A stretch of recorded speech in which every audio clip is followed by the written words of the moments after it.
Our next speaker is from Vietnam. Yulia, have you ever been to Vietnam before?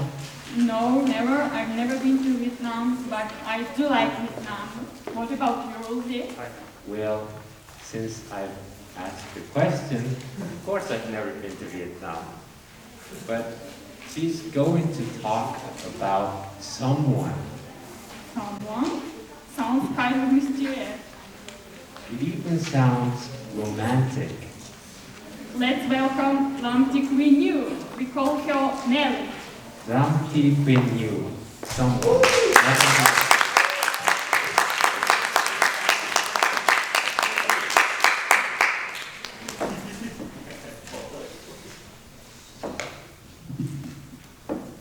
Do you remember a time when your life was tough and you wanted to give up and go back to something familiar? What kept you from quitting? I would like to highlight a few special people in my life. They are the reason I made it through the difficult days. My dad was offered a job in Osaka 10 years ago. He made a big decision to leave Vietnam so he could provide a better life for our family.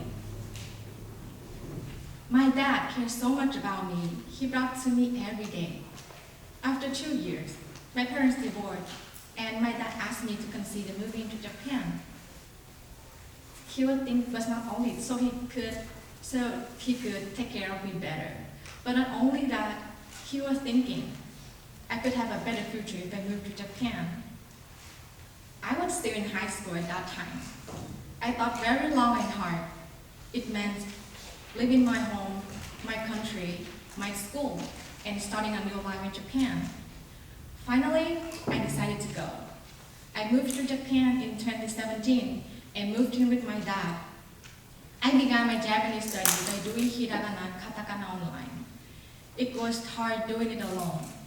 But Japanese language school wouldn't accept me because I hadn't graduated from high school and my Japanese level was too low. After a few months, I found a free Japanese class with older teachers who taught as volunteers. This is where I met Kimura sensei. She was not only a good Japanese teacher, but she also cared for me as a person trying to start my life in Japan. She looked up high school for me to take entrance exams for. When I cried, she comforted me saying, "Don't give up, I will help you."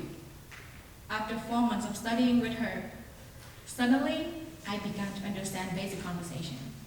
After that, I passed the high school entrance exams and was so excited to start school. However, it was so hard. I was the only foreigner.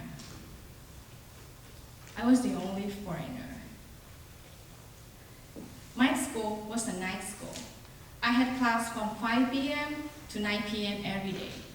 I studied math, physics, biology, and so on, all in Japanese. It was not fun.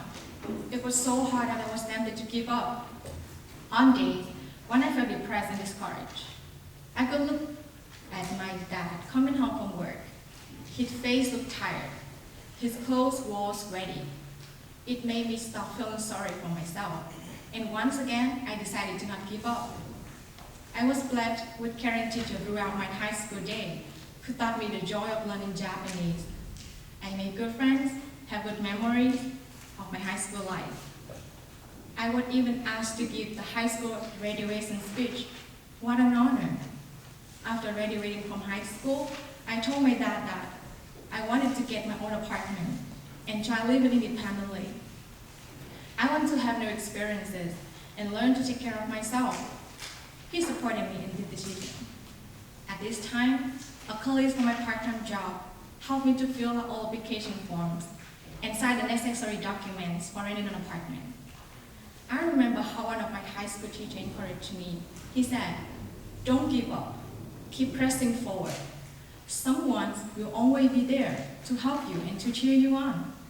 As I look back on my life, I can see that there truly was always someone that supported me and giving me the energy to keep going. Sometimes it was my dad. Other times it was teachers, or you all, my YMCA college friends. Now it's my turn. I want to be that someone for others. I know how it feels to move to a foreign country and experience the struggle to have a new life in a new place. I want others to make a smooth adjustment to life in Japan because I was there to support them and encourage them in their rough times. In fact, I have the perfect internship right now. I get to help the foreigner in Osaka, and I really enjoy it. It's my turn to be that someone. Thank you very much.